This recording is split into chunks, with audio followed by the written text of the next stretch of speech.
तो दोस्तों आज के इस वीडियो में बात करने वाला है फोर्थ ग्रेड का जो डॉक्यूमेंट वेरिफिकेशन चल रहा है अभी और कुछ मंडल पे जैसे कि बीकानेर मंडल है उस पर कंप्लीट हो चुका है। तो आगे क्या प्रोसेस रहने वाला है तो इसके बारे में बात करने वाला है। तो डॉक्यूमेंट वेरिफिकेशन है फर्स्ट चरण का जो है वो कंप्लीट हो चुका है। वो 11 तारीख को कंप्लीट हो गया था और उन्होंने जो एब्सेंट लिस्ट जो थी वो जारी कर दी है कि कौन कौन से कैंडिडेट है एब्सेंट रहते हैं। उन सारे कैंडिडेट का नाम आ चुका है। तो वो कैंडिडेट है अब जाकर अपना डॉक्यूमेंट वेरिफिकेशन फिर से करवा सकते हैं। उन्होंने 15 से 17 तारीख का एक समय दिया है कि इस डेट के बीच में आइए और इस जगह पर आइए और अपना डॉक्यूमेंट वेरिफिकेशन करवाइए। डॉक्यूमेंट वेरिफिकेशन वो कैंडिडेट करवा सकते हैं जिनका पहले जो है डॉक्यूमेंट वेरिफिकेशन नहीं हुआ है और जिन्होंने जो है ऑनलाइन स्क्रूटनी फॉर्म नहीं भरा था वो भी अब जाकर अपना ऑफलाइन स्क्रूटनी फॉर्म ले जा सकते हैं। 100 रुपए की रिसिप्ट ले जाएं और अपना डॉक्यूमेंट वेरिफिकेशन करवा सकते हैं। बाकी के मंडल जो है उनके ऊपर भी डॉक्यूमेंट का वेरिफिकेशन जो है चल रहा है। जैसे उनके ऊपर डॉक्यूमेंट का वेरिफिकेशन खत्म होता है वो मंडल भी जो है अपने एब्सेंट स्टूडेंट जो होते हैं उनकी सूची जारी कर देंगे और जो भी स्टूडेंट उस टाइम नहीं जा पाए थे वो लोग फिर जाकर अपना डॉक्यूमेंट का वेरिफिकेशन करवा सकते हैं।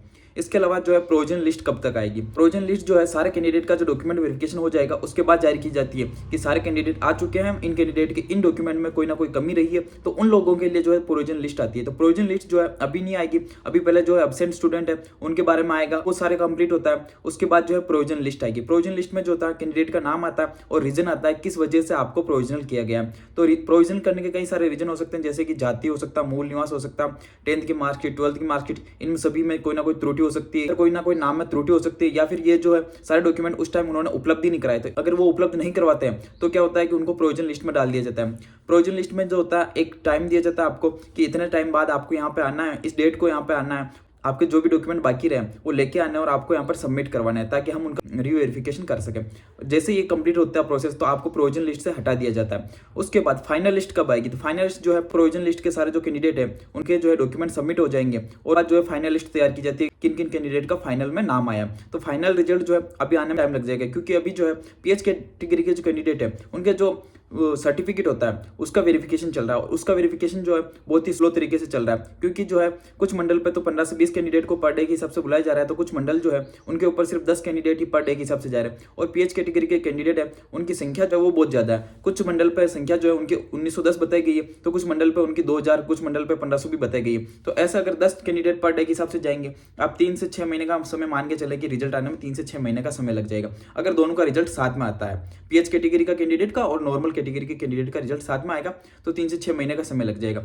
लेकिन अगर दोनों का रिजल्ट अलग अलग आता है जरूर जल्दी आ सकता है, बाकी जो है रिजल्ट में देरी हो सकती है। और अगर आपका कोई क्वेश्चन हो तो नीचे कमेंट कर देना। बाकी मैंने एक फुल वीडियो बना रखा है कि आपको कहाँ पे जाना है, चेकलिस्ट कैसे बढ़नी है, कौन से डॉक्यूमेंट लगाना है, कौन से नहीं लगाना है, तो उसका मैंने वीडियो जो है वो कल ही वापस अपलोड कर दिया था क्योंकि पहले जो मैंने अपलोड करा था उसमें मैंने अपने डॉक्यूमेंट दिखा दिए थे जिसकी वजह से क्या होता है कि यूट्यूब की पॉलिसी थी और पॉलिसी का मैंने उल्लंघन किया था तो उन्होंने वो वीडियो हटा दिया था। 2 बार अपलोड किया लेकिन दोनों बार यूट्यूब ने हटा दिया था तो फिर मैंने वापस कुछ ना कुछ करेक्शन करके उसमें बस रीअपलोड किया था। आप वो वीडियो भी देख सकते हैं।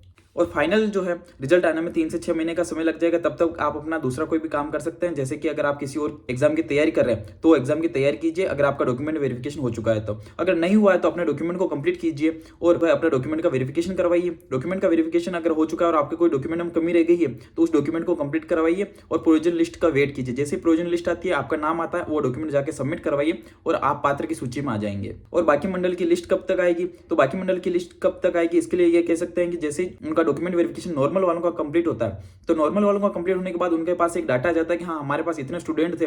जैसे कि मान के चलते हैं हमारे पास जो है 2000 स्टूडेंट थे, 2000 में से हमारे पास जो है अभी 1800 आ चुके हैं और 200 एब्सेंट है तो उन 200 स्टूडेंट की जो है लिस्ट निकलती है। बीकानेर मंडल की निकल चुकी है, बाकी जो 8 मंडल है उनकी भी धीरे धीरे आ ही जाएगी। उन कैंडिडेट ने अपना डॉक्यूमेंट वेरिफिकेशन नहीं करवाया और वो भी अपना डॉक्यूमेंट वेरिफिकेशन अब करवाना चाहते हैं तो वो जाकर अपना डॉक्यूमेंट वेरिफिकेशन जरूर करवाएं।